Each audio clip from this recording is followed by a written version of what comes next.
Será que é possível estabelecer uma rotina de sono para o bebê? Será mesmo que a gente consegue ensinar um bebê a dormir? Esse é mais um episódio do Helper Kids Talk. Eu sou a Ana Luísa, a tia Ana, sou fisioterapeuta e hoje eu estou muito bem acompanhada de uma pessoa que eu admiro muito e acompanho o trabalho. A especialista em sono, educadora do sono, Eliana Dias. Eliana, muito obrigada por ter aceito o meu convite, por estar aqui, trazer a sua visão de anos, a sua experiência e todas os seus ensinamentos para as nossas mães que precisam de tanta informação. Eu que te agradeço, viu? Pela confiança, pelo convite, por oferecer esse espaço para a gente continuar aí na luta, né? Ajudando essas mães, esses bebês, porque ficar sem dormir não é fácil, né? E por falar em ficar sem dormir não é fácil, o sono, ele prejudica muito a rotina de uma família quando aquele bebê não é capaz de dormir como ele deveria dormir. Ele é uma força centrífuga, né? Ele puxa todo... Quando um bebê tem problema de sono, ele puxa toda aquela família para aquele redemoinho. E começa aos poucos, agora é a mãe, depois vem o pai, depois às vezes até os irmãos, e aquilo vai comprometendo todo o bom andamento da família. E chega uma hora que os pais estão tão exaustos que eles já nem sabem mais o que fazer. E ainda mais se tiver um outro filho, como estabelecer toda essa rotina e como se manter bem como se manter bem a partir de uma criança que não dorme. Olha, é fundamental, a primeira coisa que nós temos que saber é que todos dormem, basta que eles aprendam. Se um bebê é saudável, se ele não tem nenhum problema neurológico, se ele não tem nenhuma síndrome que atrapalhe o sono, porque não são todas as síndromes que atrapalham o sono, tem algumas síndromes que não atrapalham o sono.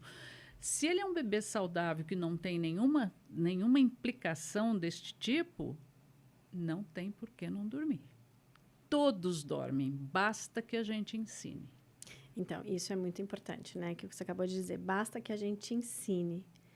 Muitos pais culpam, às vezes, a criança ou... Acham que é assim mesmo, que bebê é assim mesmo, e não é verdade. Exato. Não é verdade. Sono é uma habilidade que se aprende. Então, a gente vem com a necessidade básica de sono, mas a maneira de dormir é aprendida.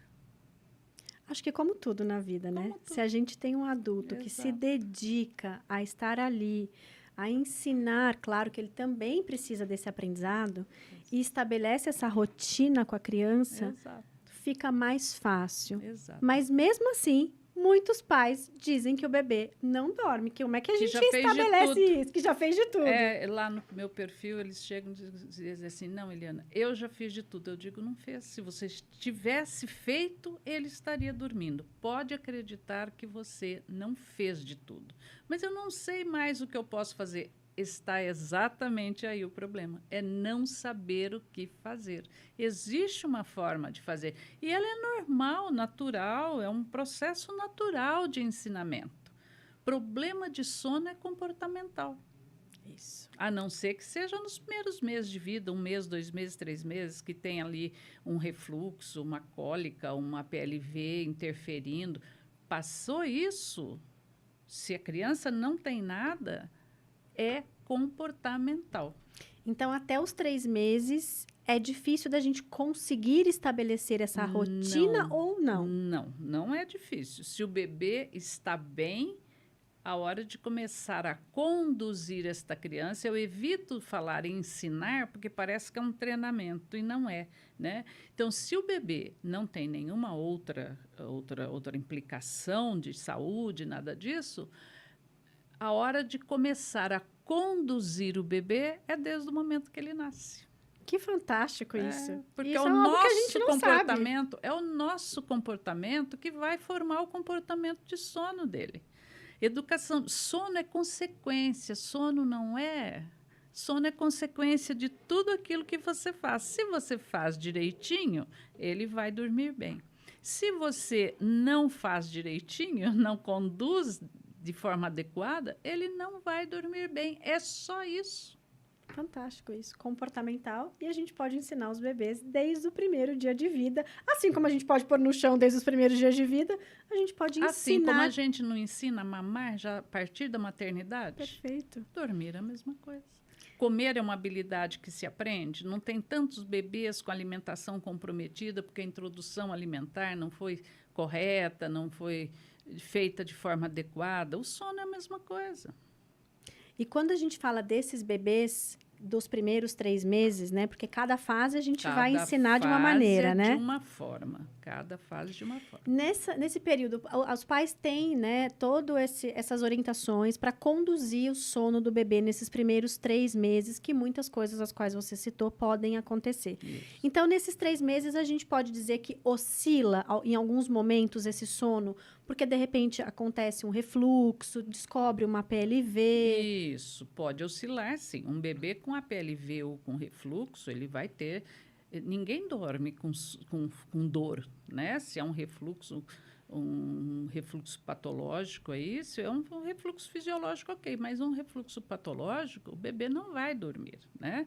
O sono dele vai ser interrompido o tempo todo. Ele até tenta dormir, mas ele não consegue.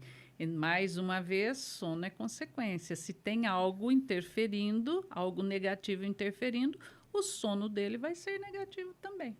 Né? Então, agora, o que tem de bom é que o primeiro sinal para um bebê com APLV e refluxo, o primeiro é a alteração de sono.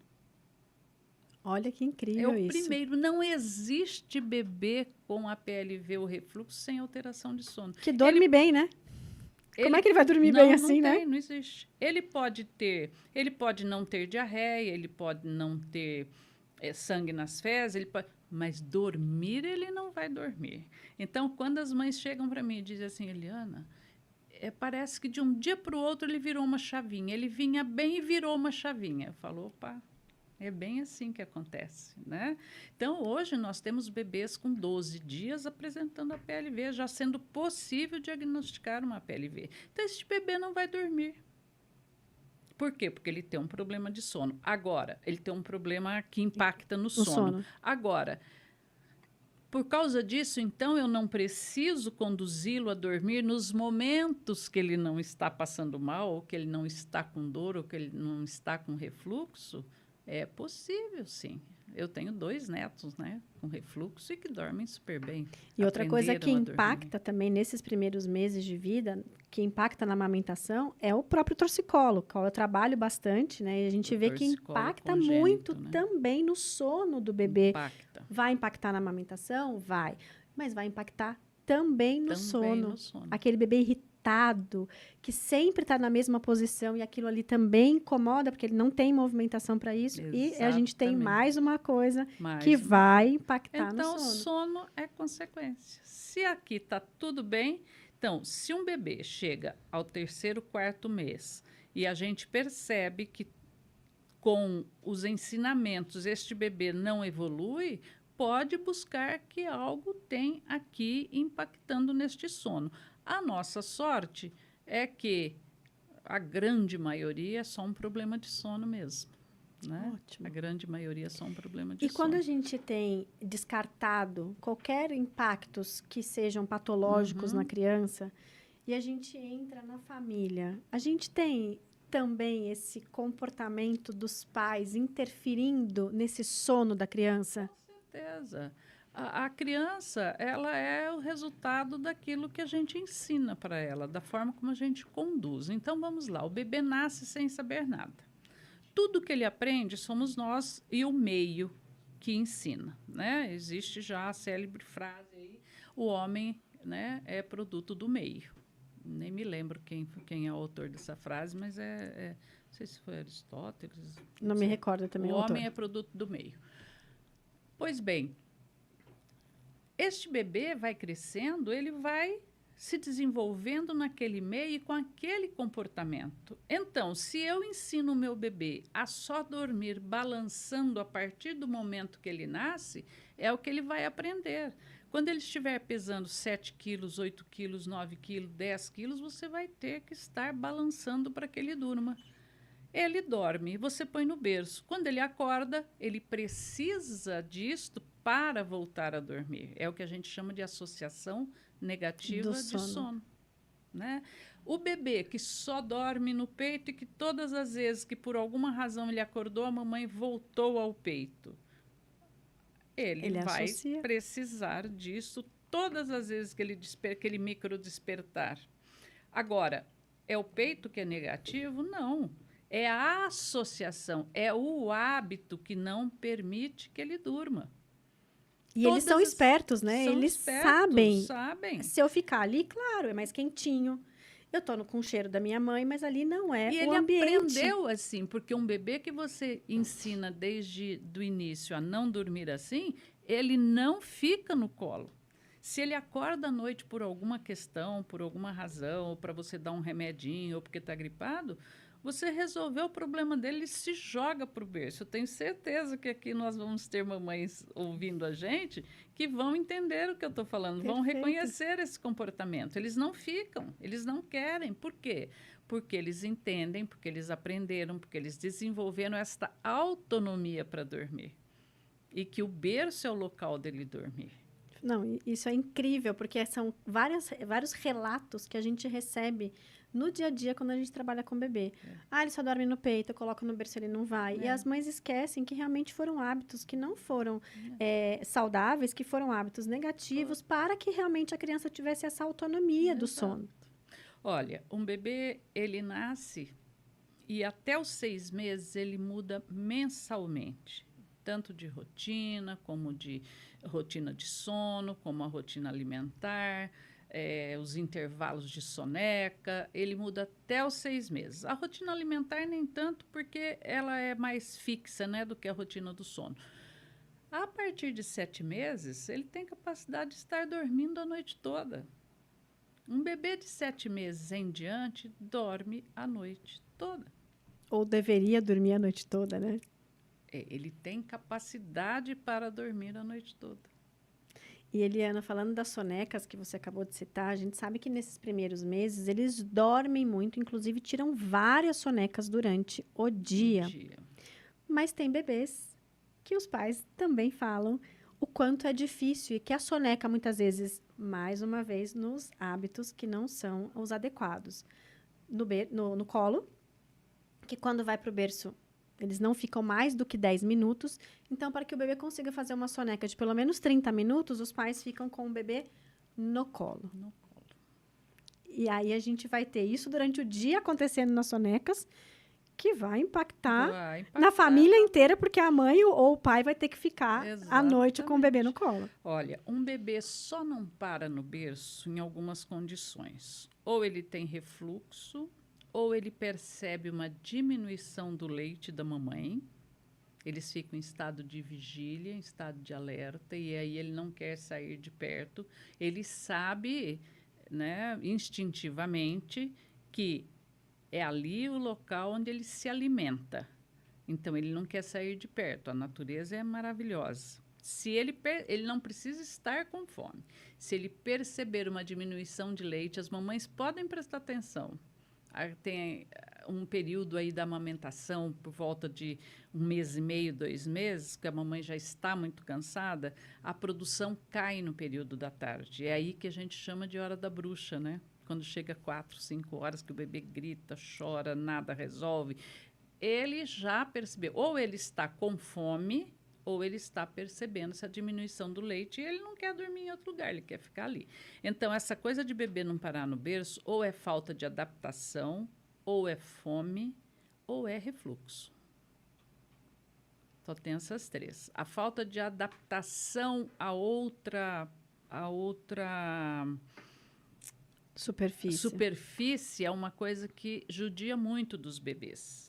Porque ele nasce, a gente já, né, pega, aconchega, é outra textura. E eles sentem dor. Por quê? Porque o colchãozinho é muito duro. Um ossinho que nunca encostou em lugar nenhum, ele vai sentir dor. Então, ele dorme 10 minutinhos e acorda e não quer mais ficar. Aí ele começa a assimilar que ali é desconfortável para ele, que ali ele sente dor. E ele não fica mais. E aí, se os pais pegam e aí, fazem tudo no tudo colo, Então, qual é a atitude nesse momento, né? É ter estudado, entender, bom, fome, descarta fome, não é fome. Dor, não é dor, descarta dor. Então, é adaptação. Aí entra algumas estratégias que a gente tem lá no curso para, né? Por que o ninho funciona tão bem? Não é porque diminui o espaço do bebê, é porque é mais macio, porque ele não fica naquele. Parece um pau, né? O colchãozinho dos a bebês. densidade, né, do A colchão, densidade que do é a colchão. ideal, né, para aquela criança, né? E a gente fala muito isso para as famílias, o quanto tudo que a gente faz com a criança, e tudo que a gente adapta, e os pais, quando estão muito bem informados, tudo fica mais fácil. Mais fácil. Para os pais, porque eles vão ter exatamente também uma rotina que eles vão criando, porque é uma criança que acabou de chegar, tudo é novo. Eles também vão aprender várias situações com a criança. Nem todo choro é fome, nem todo choro é sono, nem todo choro é um desconforto, né? Então, os pais vão Exatamente. aprendendo a lidar com aquela criança. E quando eles criam hábitos saudáveis, não só fica saudável para o bebê, principalmente, que é o que a gente quer, mas também fica saudável para toda a família. Para toda a família. Uma casa com um problema com um bebê, quando eu chego para alguns atendimentos, a atmosfera é pesada, porque está todo mundo cansado, está todo mundo esgotado, está todo mundo, né? Todo mundo já num cansaço extremo. Absurdo, e um alerta assim que qualquer coisa sai fogo. Exatamente. E mais, além de tudo, a preocupação. O que será que meu filho tem? Por que será que ele está assim? E às vezes não é nada, às vezes é só hiperestímulo. Exato. Isso Só também excesso de estímulo. Exato. E a gente tem que tomar cuidado, né? Porque às vezes a gente acha que está confortável para o bebê no colo. Eu costumo muito dizer isso para elas. Gente, tem melhor coisa que um bebê no colo? Não tem. Eles são cheirosos, são gostosos. Aquele cheirinho de leite é uma delícia. Todo mundo quer ficar com o bebê no colo.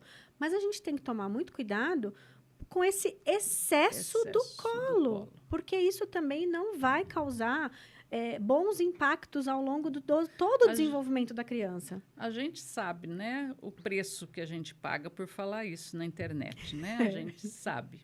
Há 6 anos, 8 anos atrás, 6 anos atrás, quando eu vim para a internet, era um horror você dizer que lugar de bebê se desenvolver era no chão, né?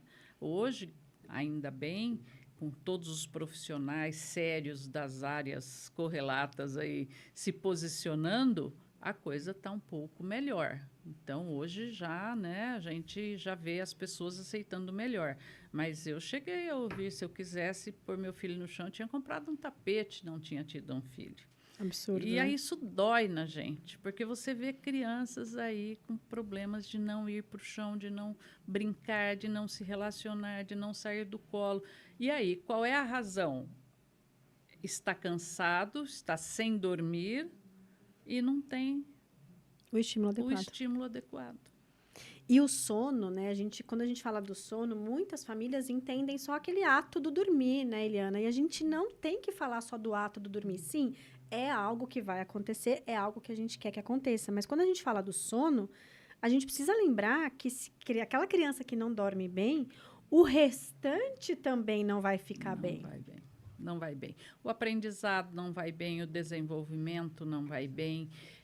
Algumas crianças, claro que cada um vai reagir de uma forma, mas algumas crianças ficam extremamente agressivas, né? Eu tive um bebê em Cuiabá. Eu sempre conto esse caso, porque foi um caso que me marcou, que a escola chamou e disse, olha, não dá, tem algum problema, você precisa procurar. Aí, qual a primeira coisa que vem na cabeça dos pais? TEA, né? Autismo. Então, foram para uma neuro e fizeram toda a investigação. A neuro pediu para me procurar. Então, eles vieram em mim e falaram, olha, a neuro, eu nem conheço a neuro, não conhecia e não conheço. E eles contrataram a consultoria presencial, porque o caso já era mesmo muito sério. A cada 40 minutos, este bebê de 1 ano e meio, que já tinha triglicérides, colesterol alto, obesidade, início de obesidade com 1 ano e meio, a cada 40 minutos ele acordava para mamar. Então, ele acordava chorando, a mãe ia, pegava, punha no colo, enquanto não dava mamadeira, ele não parava de gritar. Aí dava mamadeira, às vezes ele nem mamava, mamava um pouco, às vezes mamava tudo. E aí ele gritava mais 40 minutos para voltar a dormir. Aí ele dormia, ela voltava para o quarto dela, 40 minutos depois tudo se repetia. Nossa. Eu fiquei muito preocupada quando eu cheguei lá, com a situação dela, né? E com ele, porque eu vi que ele estava extremamente comprometido. O pouco que ele dormia, ele ficava em estado de vigília.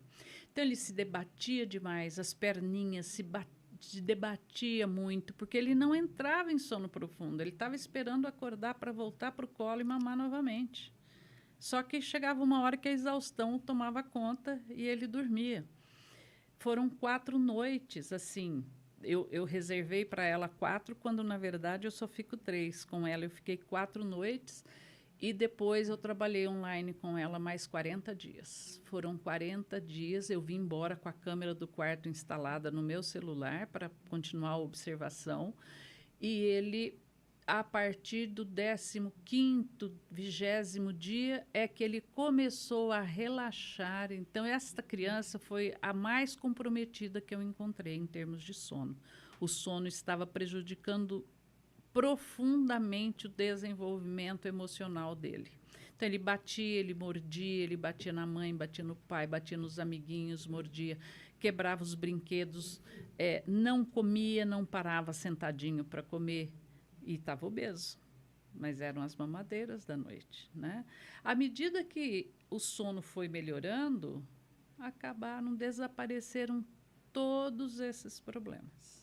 Então, imagina se eles vão para um profissional menos experiente, para um neuro menos experiente, eles iam estar investigando, esperando fechar um diagnóstico até hoje e a criança sem dormir. E uma casa comprometida, um desenvolvimento comprometido, tanto desenvolvimento Tudo motor, cognitivo, emocional, tudo. Ele não comia, não punha nada na boca sozinho, porque ele estava sempre esgotado, sempre cansado. Sim. Qualquer coisa era motivo para ele fazer uma birra.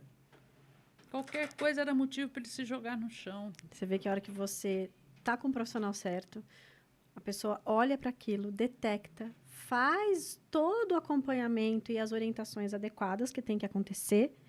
E a mãe, muitas vezes, tem que ser forte, porque muitas vezes, nos primeiros dias, não é algo fácil. Não é fácil. E isso elas precisam muito entender. Por exemplo, não foi fácil.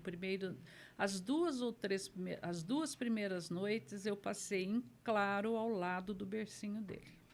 Olha isso. As 2 primeiras noites. Em claro, porque não dava para sair dali. Porque o meu método, o bebê não fica sozinho, né? Eu fico, quando é presencial, sou eu que fico ali, as 2 primeiras noites. Quando é online, são os pais que ficam, né? Mas o quanto é importante, né, que a família entenda esse processo que vai acontecer e realmente esteja confortável. Porque se eles não estão confortáveis, não vai, né? Esse caso foi tão difícil. Poucos pais não reagem mal, mas esse caso era tão difícil que eles já estavam tão assustados que eles, ficaram quietinhos e eu pude trabalhar, eu pude fazer até a 3ª noite, quando eu introduzi a mãe para continuar o processo. E foi uma maravilha. Olha que coisa boa. Mas era um bebê bastante comprometido. Eu não me esqueço, sempre cito esse caso, porque de todos que eu tive, esse foi o mais comprometido. Um dos mais comprometidos, né? Eu, recentemente, né, atendo ainda essa neném, os pais chegaram, graças a uma excelente pediatra, né, que detectou que alguma coisa não estava legal. Realmente, ela tinha muitas questões posturais. Uma nenenzinha que chegou para mim com 2 meses. Com 3 meses, os pais estavam há 3 meses se revezando para dormir com a criança no colo, porque se tirassem ela daquele ambiente, ninguém dormia. Então, cada dia dormia um com a criança aqui. Eu falei, não, gente, isso não está adequado, né? A gente vai precisar melhorar algumas questões. E ela realmente tinha umas questões mais de desenvolvimento mesmo, postural, muito comprometida. Depois que a gente começou a ajudar nas questões posturais, a primeira coisa que a mãe relatou e o pai relatou foi o sono. A gente agora conseguiu deixar ela no berço dormindo sozinha e ela conseguiu dar conta. E as sessões de fisioterapia, eu falo que os pais são muito fortes, né? Eles confiam, graças a Deus, muito no nosso trabalho. E era, muitas vezes, chorando. acalmava, né? Os pais acalmavam e ela voltava para que a gente conseguisse continuar trabalhando, fazendo os manuseios, porque realmente ela não aceitava nem o toque de tão comprometida que era, né, a situação. Depois de começar a fazer, o primeiro relato veio do sono, que começou a conseguir colocar ela no berço para dormir. E em seguida, eu falei assim, vamos tentar deixar ela comigo? E vocês esperam, fica espiando ali, mas esperam lá fora, vamos deixar ela comigo? Tudo foi se resolvendo. E aí, hoje é uma criança que dorme muito bem, que está com um desenvolvimento maravilhoso, pleno, os pais super seguros, mas eles precisavam, né, de um acompanhamento. A pediatra, graças a Deus, muito boa, indicou muito cedo, percebeu que tinha algumas questões cedo. E tudo se resolveu, porque eu falei, não tem como você dormir com a criança se revezando, porque no outro dia o pai trabalha, como é que faz? A mãe vai dar conta da casa, que ela está de licença maternidade da criança, mas não dá para a gente passar uma noite com uma criança deitada no peito. Né? Então, isso são questões, muitas vezes, que é o que você disse quando a gente estava aqui antes de começar a gravar. A gente detecta situações com a criança que a gente fala, a gente precisa ajudar no sono, mas a gente precisa de um outro profissional para poder ajustar aqui. Exatamente. E isso é muito importante. Esse suporte, né, multidisciplinar com o bebê é uma coisa importantíssima, né, para os pais poderem contar com esse suporte. Eu estou me lembrando de um outro caso que recente também, esse bebezinho veio com mais ou menos 1 mês e meio, ele veio pela cabecinha, né, que estava amassada. E aí passou mais ou menos 1 mês e meio, o primeiro filho do casal, o pai falou assim para mim, olha, se você disser para mim que os bebês dormem, eu vou dizer para você que é mentira. Eu falei, os bebês dormem. Os bebês dormem. Não. Dorme porque muito ninguém bem. me contou que eu ia passar noites em claro e no outro dia eu tinha que trabalhar. Eles chegavam no consultório exaustos, eles me entregavam a criança exausta. Eu falei, olha, vocês vão ter que buscar ajuda, porque as crianças dormem e eles precisam dormir para que todo o restante aconteça, porque se a criança não está dormindo, ela está sendo consumida por isso, e aí o desenvolvimento não vem. É um bebê mais irritado, é um bebê que o desenvolvimento dele não vai acontecer. Ele não aprende, ele estagna ali, né? Ele não aprende. E aí eu pedi para eles, eu falei, a gente precisa de um acompanhamento mais de perto em relação ao sono, porque pelo bebê, porque está tendo impacto bem negativo no desenvolvimento motor e para vocês. E ele, não é impossível. Eu falei, então você conversa com os pais que estão na recepção e você vai ver que os bebês dormem. Dormem. Essa questão, bebê assim mesmo, bebê não dorme mesmo. É mito, né? É mito, né? Isso está regado aí na crença popular aí. E vou te dizer mais, às vezes os pais ouvem isso dentro do consultório do pediatra. É verdade. Ô pai, olha, mãe, é o seguinte, bebê não dorme mesmo. Eu digo, então, eu estou há 15 anos sonhando, né? Porque bebezinhos, quando eu comecei, por exemplo, que eu trabalhava com recém-nascidos, né? Fechava contratos aí de 40 dias com recém-nascidos, eu saía com 40 dias, o bebê estava dormindo 8 horas por noite. Ai, que coisa boa, Quer dizer, tinha até antecipado o jejum noturno dele, já estava fazendo um jejum noturno de bebê de 5 meses. Mas isso é uma outra coisa que muitos profissionais da área da saúde falam, olha, a cada tantas horas você tem que acordar o seu bebê à noite para mamar. Não existe isso, né? Não existe isso. Hoje já tem muitos bons profissionais combatendo essa mentira cor-de-rosa, como eu chamo, né? Adoro essa mentira cor-de-rosa. É ótimo. Você sabe como surgiu a mentira cor-de-rosa? Eu tinha acabado de ter um problema lá, aí eu estava lendo e li sobre o sal do Himalaia, né? Que ele é cor-de-rosa porque ele é sujo, com os resquícios de ferro, né? Da salina e tal. E por isso ele é cor-de-rosa. Então, que é uma mentira, que ele não tem nada além do que o outro sal, que ele não tem. Eu li aquilo e falei, olha, uma mentira cor-de-rosa, né? E aí, a maternidade, né? Ela está cheia de mentira cor-de-rosa. Então, é uma analogia entre o sal do Himalaia porque o sal do Himalaia é uma mentira cor-de-rosa. Perfeito, e ficou ótimo isso. Porque são os grandes mitos da maternidade, então é a mentira cor-de-rosa. Exato. Então, voltando na questão do precisar mamar para dormir. Após 20, 30 dias, Alguns pediatras são até mais radicais, eles falam em 7 dias, 10 dias. Então, eu deixo aí por 20 dias, né? Sou mãe, sou avó, então 20 dias. Você não tem que acordar o bebê para dormir, a menos que esse bebê tenha baixo peso, que ele não esteja recuperando peso, que ele tenha algum problema de saúde. Ai, Eliana, mas existe aquela questão da hipoglicemia, né? Gente, hipoglicemia em bebê, ou ele nasceu com baixo peso, né, abaixo de 2 quilos, ou ele nasceu acima de 4 quilos.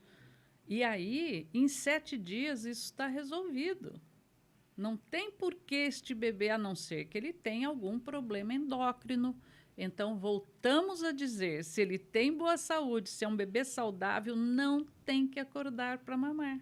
E outra mentira que eu tô aqui lembrando, essa outra mentira cor-de-rosa é, olha, para as grávidas, né?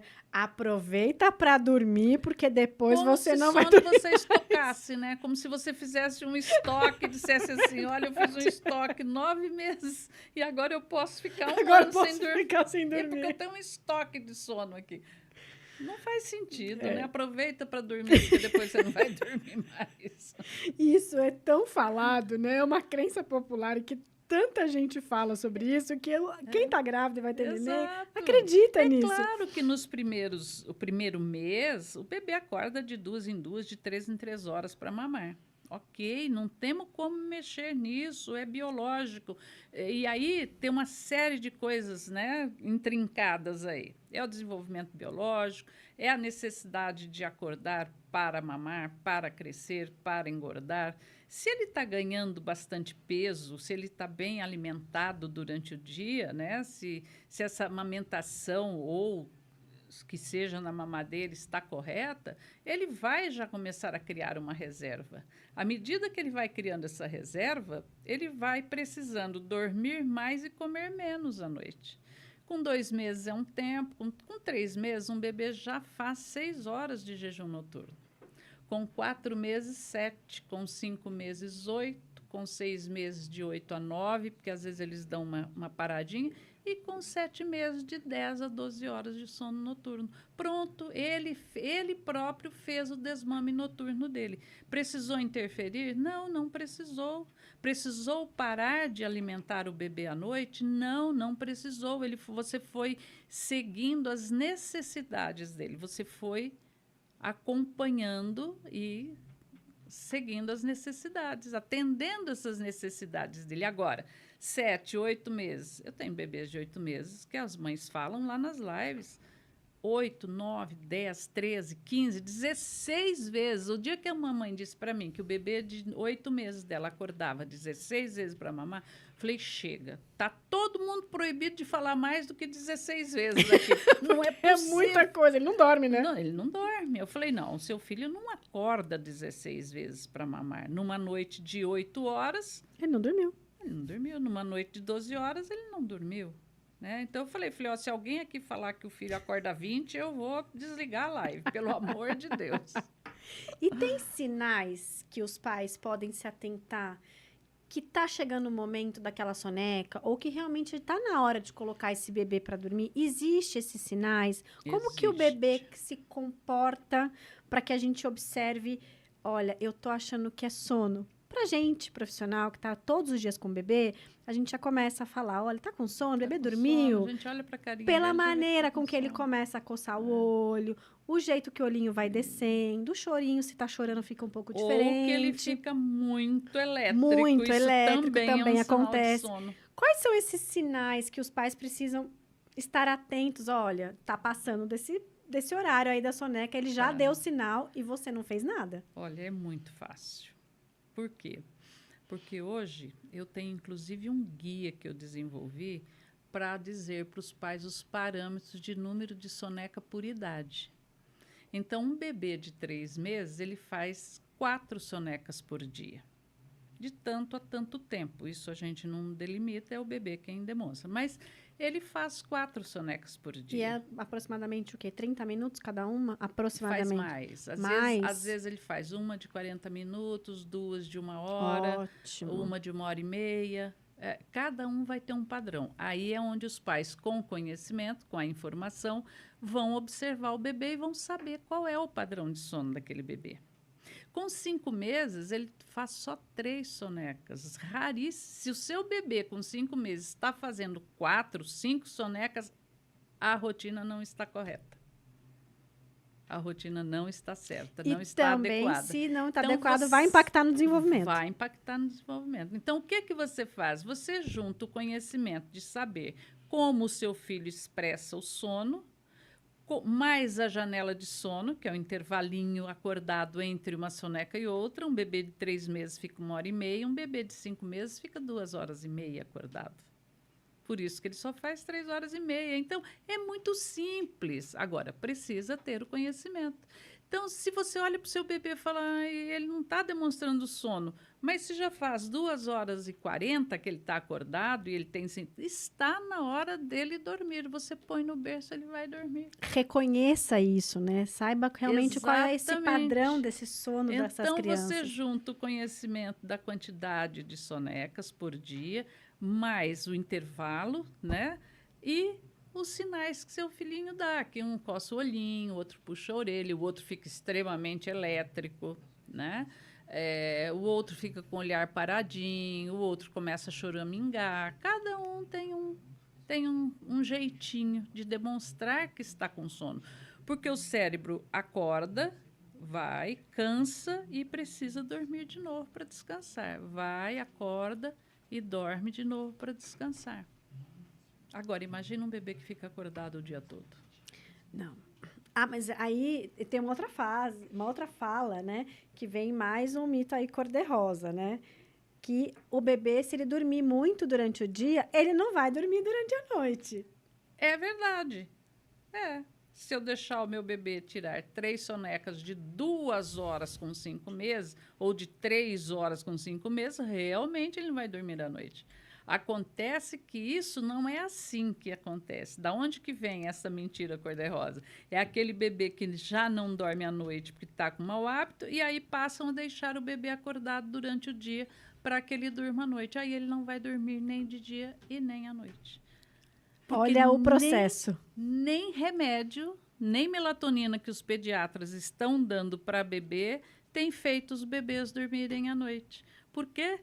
Porque é comportamental. Pode dar, a não ser que você dê Rivotril. Porque melatonina, aquele outro remédio, nem vamos citar o nome aqui, senão o povo vai sair comprando para dar. Mas é um que vem com uma vitamina junto. Mas eu esqueci mesmo o nome dele agora. Eu não lembro o nome dele agora. As mães falam, Eliana, já dei até isso e ele não dorme. Eu digo, não vai dormir. Faça o curso. Ou então a consultoria, ou então estude pelo meu conteúdo. E daqui 3 noites você me conte. Pronto. É muito bonito quando os pais têm o conhecimento e realmente se sentem seguros para fazer esse sono. Né? Não tem muito tempo, atendi 3 bebês, né? Eles eram trigêmeos. E a mãe falava assim para mim, Ana, eu vou conseguir... né, através, né, toda essa rotina, fazer para os 3, porque eu preciso também descansar no momento que eles descansam. Talvez os primeiros dias não sejam fáceis, mas eu vou conseguir adaptar e mostrar para eles que é o melhor. Era um reloginho. Os 3. Ela colocava no berço e eles faziam exatamente o que você disse. A mãe estava muito segura, muito bem informada, né? Se eu não me engano, inclusive era por você, essa mãe. E ela conseguiu estabelecer toda essa rotina para as crianças. Então, eles tinham um momento de ir para o chão e brincar, porque ela falava, ou eu faço isso, são 3 fraldas, são 3 banhos, são 3 bebês que eu tenho que incentivar, são 3 bebês para dormir. Se eu não colocar uma regra e uma rotina, a minha família vai se desabar.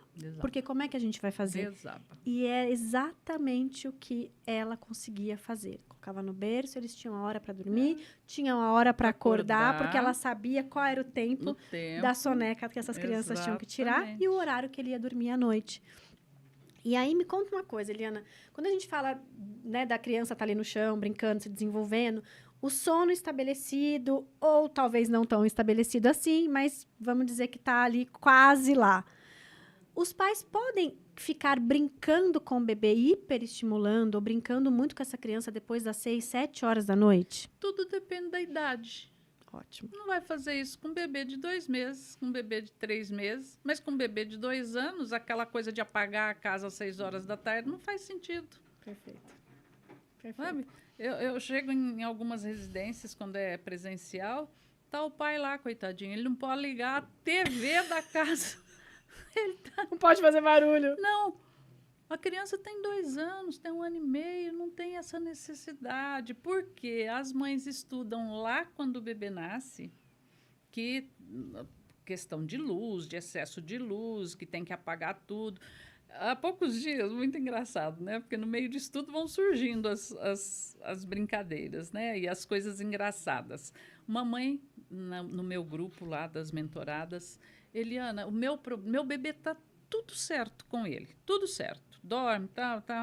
Mas para tomar banho é um choro, Eliana, mas eu choro junto, porque eu não sei mais o que fazer. Eu falei, que idade ele tem? Ela falou 4 meses. Eu falei, me conta aqui, como é que é? Me conta tudo direitinho aí, a rotininha dele. Quando dá tal hora, eu apago tudo, levo ele, tiro a roupinha dele, apago, levo para o banheiro. Falei, pode parar. Você vai passar a deixar a luz acesa. Mas, Eliana, não vou estimular ele. Você não quer, não é que ele pare de chorar? Então você vai acender a luz. Mas, Eliana, a gente estuda, a gente lê. Eu falei, não, se alguém disse que precisa apagar luz para bebê depois de 2, 3 meses, está errado. 4 meses é o que a gente chama de marco da inteligência, né? Inclusive, é daí para frente que eles pegam muito todos os hábitos, porque eles estão aprendendo tudo. Ele quer ver tudo, ele quer saber de tudo. Aí você bota ele no escuro para tomar banho, ele vai gritar. No dia seguinte, ela voltou, Eliana, acabou o problema do choro. Deixei a luz acesa. E depois ele dormiu? Dormiu, Eliana, eu nem acreditei. Eu tirei ele do trocador, apaguei a luz, botei no bercinho, ele já estava dormindo, porque ele já tinha autonomia para dormir. Exato. O problema dele era tomar banho no escuro. Ele odiava tomar banho no escuro. Olha que fantástico. Porque ele não via nada. Quando ela falou, apago tudo, deixo muito pouquinho a luz do corredor, eu falei, pode parar. Pode começar a acender essa luz, que ele está injuriado no escuro. Ele não quer tomar banho no escuro, ele quer brincar. Então, essa questão de não estimular os bebês, para tudo tem uma idade também, né? Eu estava numa consultoria presencial agora, semana passada, e a mãe preocupada porque o pai estava brincando com a bebê no tapete dela, ficar em pé. Eliana, isso aí não vai atrapalhar ela dormir? Eu falei, não. Ela tem 8 meses. Eu falei, não vai. Não? Eu falei, não vai. A hora que você tirar ela daí, você já vai dar o banhinho nela, depois você vai trocar, vai pôr no berço. Acabou o problema. Ela não tem 1 mês de idade, 2 meses de idade. Não tem problema. Agora, é claro, se você está pondo uma criança de 1 ano no berço para dormir, para começar a noite, o pai chega do trabalho, essa criança escuta o carro entrando na garagem, sabe que é o pai que está chegando, ele não vai dormir. Ele vai se agitar, ele vai querer esse pai, ele vai natural. Então, eu digo, papai, você escolhe, ou você chega antes e brinca com ele, ou você chega depois. Ou então chega e entra quietinho e espera. Isso sim agita o bebê. Mas o brincar com o pai ou com a mãe, o brincar, dizer que vai estimular o bebê a ponto dele dormir, não. A hora que chegou a hora de acabar com a brincadeira, acabe com a brincadeira, leve para o banho, ele entende perfeitamente que é outra fase. Agora, se você está começando a fazer isso agora, você vai ter que ensinar. Não é no primeiro dia, nem no segundo dia, Não nem é no uma terceiro. mágica, né, gente? Não é uma mágica. Tudo é uma adaptação, é uma rotina e um ensinamento. É aprendizado, é ensinamento e aprendizado. Né? É que muitas coisas as famílias querem, igual ela fala tela de celular, touchscreen, né? Querem para ontem. E não é assim que funciona. É o que você acabou de dizer. Um bebê de 1 ano é totalmente diferente o aprendizado para um bebezinho de 1 mês. Diferente. Até o como você vai ensinar é diferente. É totalmente diferente. Olha, essa bebê de 8 meses, no segundo dia, No segundo dia, na soneca, porque eu comecei à noite, eu começo à noite, no dia seguinte tem a soneca. Na soneca eu pus ela sentadinha e dei o comando de voz para ela. Deita para dormir. Manuela, deita para dormir, é hora de dormir. Ela me olhou, falei, deita para dormir. Ela, deitou e dormiu. Eles são muito espertos. Ela já sabia o que era deita para dormir. Ela tem 8 meses. Ninguém acreditou. Os avós foram lá na terceira noite, entrou todo mundo no quarto, olha só, né? Aquele medo que os... Eu apaguei a luz, estava escuro, eu disse para eles, fiquem quietinhos, mas podem olhar. Ficou todo mundo olhando a Manuela deitar para dormir. Manuela, deita para dormir. Ela deitou e dormiu. Aprendizado. E os pais seguros. Né? Então, é isso. E não é o coitadinho do bebê, né? Coitadinho do bebê, você vai fazer isso. E eu falo isso para os pais, a gente tem que ter muita consciência. Coitadinho, você deixa ele dormir sozinho. Coitadinho. Gente, dormir é um ato solitário. Para dormir, precisa relaxar para vir a concentração. Sem isso, não tem como. Ou então a concentração para vir o relaxamento que leva ao sono. Se tem alguém... Depois que eles aprendem a dormir, eles fazem assim com a mãozinha, ó, para você sair do quarto. Dá licença. O meu netinho, o Miguel, que fez 2 anos agora, ele faz isso desde 1 ano de idade, tal. E fica falando tchau para você. Enquanto você não sai do quarto, ele não mama e não para de falar tchau. Olha a autonomia dessa criança. Aí você sai do quarto, ele mama, depois ele vira para o lado e dorme. Né? Não são todos que precisam mamar para dormir. Miguel, porque teve umas outras questões. Então, para não arrumar uma guerra, ele passou a mamar para dormir. Mas cada um é um. Senão as mães vão ouvir, mas lá no curso, a Eliana ensina que não é para dormir. Né? Então, eu gosto de que a criança não durma mamando a mamadeira, porque aí já tomou banho, já fez a higiene dos dentinhos, mas o Miguel tinha uma dificuldade de se concentrar muito grande e de relaxar para dormir. Então, a mamadeira foi o que resolveu, né? A individualidade de cada um, né? A individualidade de cada um. Então, só que ele mama, dorme, aí vai mamar só de manhã no dia seguinte, mas ele manda a gente sair do quarto. Lindo. Ele dá tchau, ele despacha a gente. E agora falando dos grandes vilões do sono, Eliana. Um deles, né, acho que é o clássico aí, são as telas, né? As telas. Os bebês... telas, na verdade, ela não é um vilão só do sono, né? Ela afeta também o sono, mas ela já afeta o sono porque ela já está afetando outras coisas. Por isso ela afeta o sono.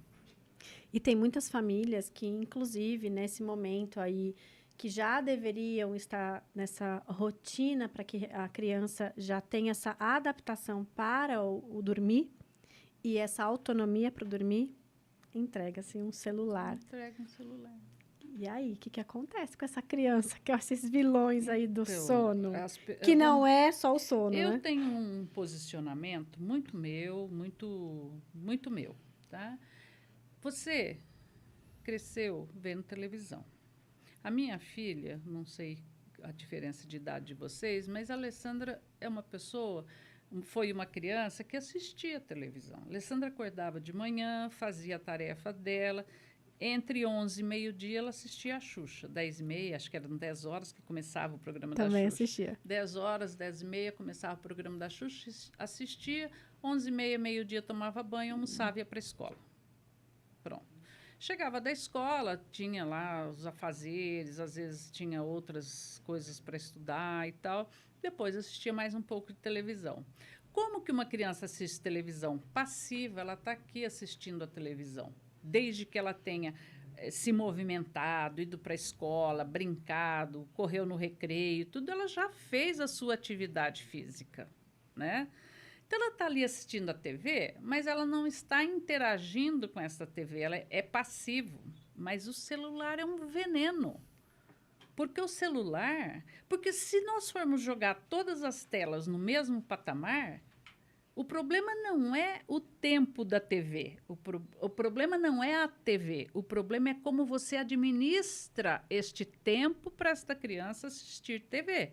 Não tem problema você pôr lá meia hora de desenho para o seu filho de 2 anos, com letrinhas, não tem problema nenhum. O problema é você pegar uma criança de 2 anos, Quando ele acorda, você senta essa criança num sofá e ele fica a manhã inteira vendo TV, porque aí ele não gastou energia, ele não usou a criatividade dele, ele não fez nada. Então, para mim, o problema não é a TV, é o uso que se faz dela, é como você usa a TV. Agora, o celular, não.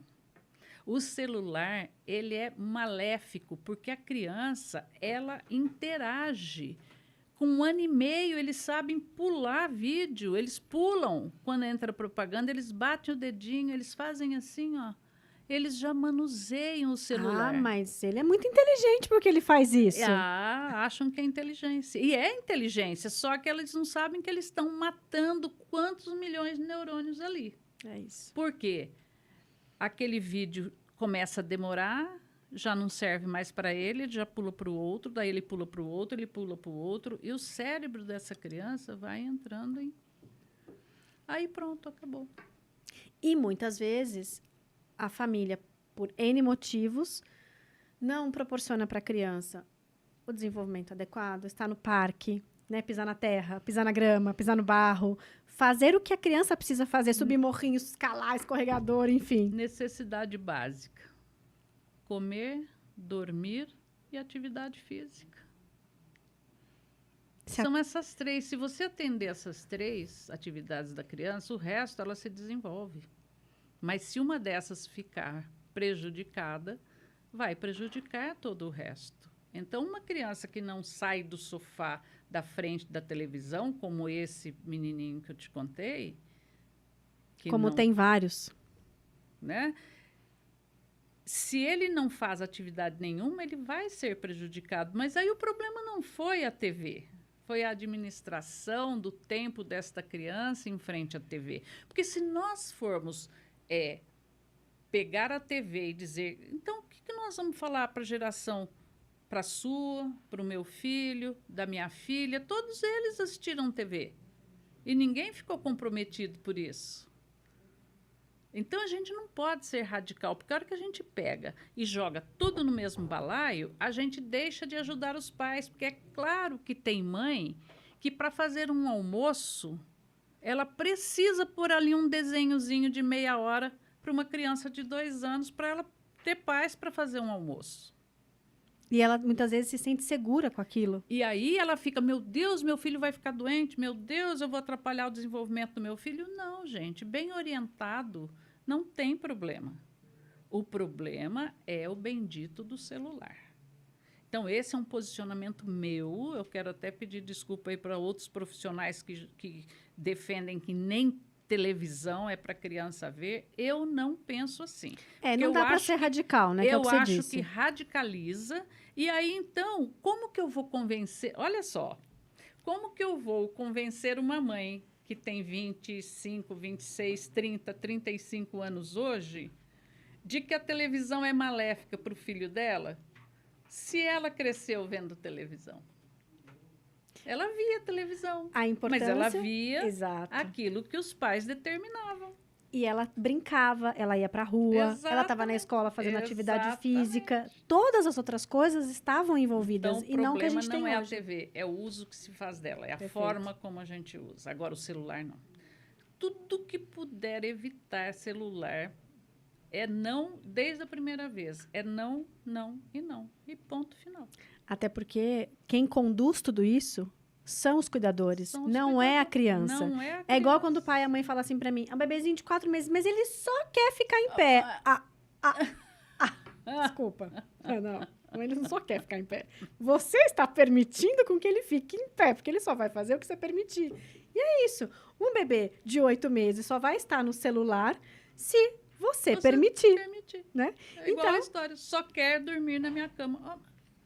Exatamente. Com 8 meses? Então, não tem aquela frase que, inclusive, eu vi no seu Instagram, que o bebê não gosta de dormir. Não, isso não existe. O bebê não sabe dormir. Ele não sabe. Ele chora para dormir, não. Ele chora porque ele não sabe dormir. Ele precisa dormir, quer dormir e não sabe dormir, e aí ele chora. Perfeito. Eliana, eu fiz uma caixinha para você no meu Instagram, que as mães colocassem lá as principais dúvidas, Claro que muitas você já respondeu aqui, mas como o tempo passa muito rápido, Passa muito rápido, muito. eu vou selecionar algumas aqui, né? Se você puder responder. Claro. Acredito que vocês vão ficar muito felizes, porque é a resposta de quem realmente entende do sono dos bebês, né? Como voltar a dormir sem precisar recolocar a chupeta? Bebê de 10 meses. Recolocar significa que ela já retirou a chupeta e esse bebê não está dormindo. Dormindo. Ele já não dormia. Perfeito. Ele já não dormia. Não é... O retirar a chupeta vai causar um impacto 1 dia, 2 dias, 3 dias. Depois... Fica tudo bem, né? Fica tudo bem. Como tirar da cama compartilhada com o menos trauma possível? Bom, primeiro que tirar da cama compartilhada não causa trauma. Não é Boa, o princípio boa. do trauma você ensinar o bebê a dormir em outra superfície, né? Então, esquece trauma. E aí tem todo um processo. Precisa ver a idade, é preciso fazer a educação de sono completa. Não adianta atacar só a questão da cama compartilhada. É preciso ter todo né, a rotina do dia, a forma de dormir, ensinar autonomia. É aí que entra um método que nada mais é do que um passo a passo. E você vê a pergunta, né, assim, como ensinar sem trauma? Mas quem disse que vai ser um trauma? Mas quem disse que ensinar a dormir causa trauma? Exatamente. Olha para você ver como o peso já da culpa ou do será que eu estou fazendo certo? Culpa, mas a internet dissemina muito. Muito, isso, né? Muito. Bebê de 9 meses não dorme mais a noite toda. Uma luta para dormir no horário de sempre. O que fazer? Primeiro que bebê não tem horário de relógio todos os dias, né? Ele tem intervalos. Então, um bebê de 9 meses, ele faz 2 sonecas no dia com intervalo de 3 horas. Ele faz 1 hora de manhã, 2 horas à tarde de soneca. 7 horas, 7h30 da noite, está pronto para dormir. Então, essa coisa de todo dia no mesmo horário também não funciona. Então, é preciso saber todo esse funcionamento do bebê, né? Para daí levar para o berço na hora adequada. Perfeito. Vai ter dia que vai dormir às 7, vai ter dia que vai dormir 7h30. O que não pode é um dia dormir às 7, outro dia dormir às 10 horas da noite. Passou de 20 horas, já é tarde para bebê. Para bebê dormir. Tem dias que minha bebê briga com sono, principalmente à noite, e chora muito. 5 meses. Então, bebê não briga com sono.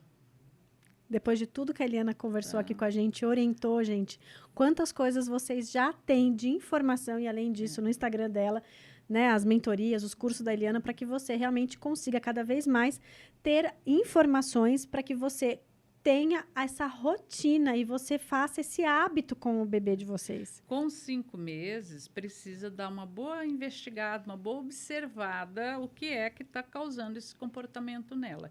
Se é só uma questão de não aceitar o berço, se chora mesmo no colo, que muitos choram no colo mesmo, muito durante muito tempo. Então, aí tem que observar o que é, fazer uma investigação. Bebê de 4 meses passa a madrugada chupetando o seio. Se tira a corda irritada, prematura de 33 semanas. Ela foi prematura. Com 4 meses, ela não é prematura mais, né? Tanto não é que já tem capacidade de aprender hábitos, né? Então, essa bebê está sendo prejudicada por um comportamento da mãe, que, por falta de informação, por não saber como se livrar dessa criança desperta pela madrugada, ela está fazendo isso, dando peito, dando peito, dando peito. E aí tem que avaliar uma série de coisas, mas é já. Quanto mais tempo passar, pior vai ficar. Devo trocar a fralda todas as noites? Fralda a gente troca quando precisa, se não precisa, não troca. Não vou acordar o bebê para trocar a fralda se tem só xixi, tem né? Tem que trocar só porque está com 3 horas ou só porque... Não, troca quando for necessário. Não vazou, a fralda não está cheia, não fez cocô, não tem que trocar. E a última, né? Porque tem muitas aqui para a gente poder falar para você. Mas, né, a gente sabe que o tempo não nos deixa. Eu preciso deixar o bebê no berço chorando para ele aprender a dormir? Então, essa é uma coisa que funde a cabeça das mães. Todo bebê que você for mudar algum hábito nele, ele vai chorar. Então, não se iludam. Não existe educação de sono sem choro. Não. Agora, sozinho chorando é que não se deve e não precisa deixar. Você colocar um bebê no berço e deixar chorando para ele aprender, ele não vai aprender nada. Porque tem formas de ensinar. Agora, choro vai haver. Sabe quando que não há choro? Quando você começa desde novinho, desde a hora que você sai da maternidade. Tudo que a gente faz antes, né? Toda intervenção que é feita da forma certa, Certo. no momento certo. Que não precise desmanchar lá na frente para fazer outra coisa, né? Então, se ele aprendeu, não vai ter choro. Agora, você pega um bebê de 8 meses, acostumado a dormir no colo, balançando na bola de pilates, com a mãe fazendo agachamento, que tem essa agora, né? Faz agachamento e aí o bebê acostuma assim. Quando ele está com 12 quilos, quem que faz agachamento, né? E aí você vai colocá-lo no berço para ensinar a dormir, vai ter choro. Não tem como não ter choro, mas você está ali ensinando. E isso é muito importante que as famílias saibam o que vai acontecer, né? E é algo que isso acontece em todo o processo da criança, né? Não só do sono. Não só do sono. Um bebê com atraso de desenvolvimento que chega com essa idade, com um belo de um atraso, Vai fazer vai fisioterapia, se incomodar. vai chorar, vai se Eu falo, incomodar, aguenta o coração, porque a gente está fazendo o que é o melhor para o seu bebê. Mas daí os pais suportam. Para dormir, ninguém quer. Eu não sei o que tem, da onde que surgiu essa crendice de que dormir traumatiza, ensinar a dormir traumatiza, que chorar com os pais. Olha, o bebê não está na chuva, não está no vento, não está com fome, está no quartinho dele, confortável, lindo, maravilhoso, que custou uns bons 10 mil reais, com o pai ou a mãe do lado, e ele está chorando. Se você puser no colo para fazer dormir, ele vai chorar também. E aí para dormir traumatiza. A gente tem que ter muitas informações e nos sentir muito seguros com profissionais realmente capacitados para aquilo e que a gente entenda esse processo. Porque eu falo muito isso para os pais em todos os sentidos. Quando vocês entendem os processos, tudo fica mais fácil, porque você precisa enxergar que tanto você quanto os profissionais, ninguém está aqui judiando. Ai, tá judiando, Eliana tá judiando do meu filho. Não, a gente está ajudando para que qualquer coisa que vá acontecer lá na frente não aconteça. Porque o bebê vai estar seguro, porque ele tem autonomia, ele tem tudo o que ele precisa para que ele mesmo dê conta de resolver qualquer coisa lá na frente e que a gente não tenha prejuízos. Porque se você não resolver hoje, aí sim os prejuízos vão acontecer lá na frente. Eu digo para as mães. Eu recebi uma mãe um dia desse, ela veio falar comigo, olha, Eliana, eu estava comprando, mas eu resolvi não comprar o curso porque eu sei que eu não vou aguentar deixar o meu bebê chorando. Eu falei, mas você não vai deixá-lo chorando. Ah, mas ele vai chorar. Eu falei, vai, porque eu não minto.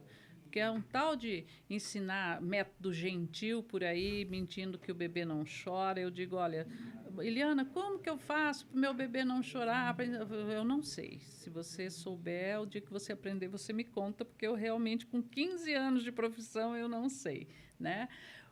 Mas eu disse, ela falou assim, sabe o que é, Eliana? Ele foi prematuro, ficou na UTI, eu não aguento ver ele chorar. Eu não suporto que ele chore. Eu tenho dó e eu não quero que ele chore. Eu disse para ela, ok, você já pensou nas consequências disso? Vai ter consequência, vai ter. Se é mais, se é menos, isso vai depender de uma série de fatores, mas vai ter, né?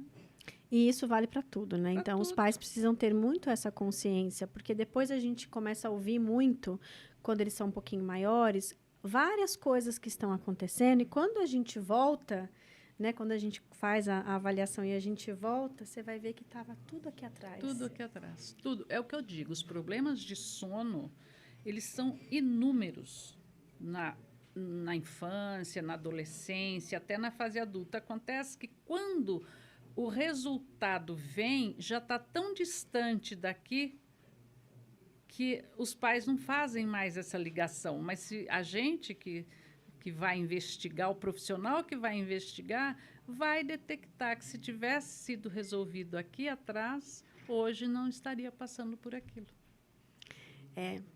Informação por bons profissionais e os pais realmente encorajados a fazerem em tudo que se refere às crianças, aos bebês, Faz toda a diferença. Eliana, muito obrigada. Passou muito rápido.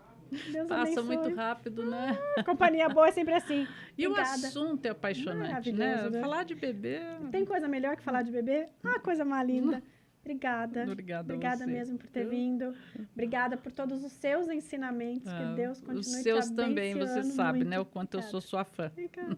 Deus abençoe. Obrigada, beijo, gente. Obrigada. Te vejo no próximo episódio.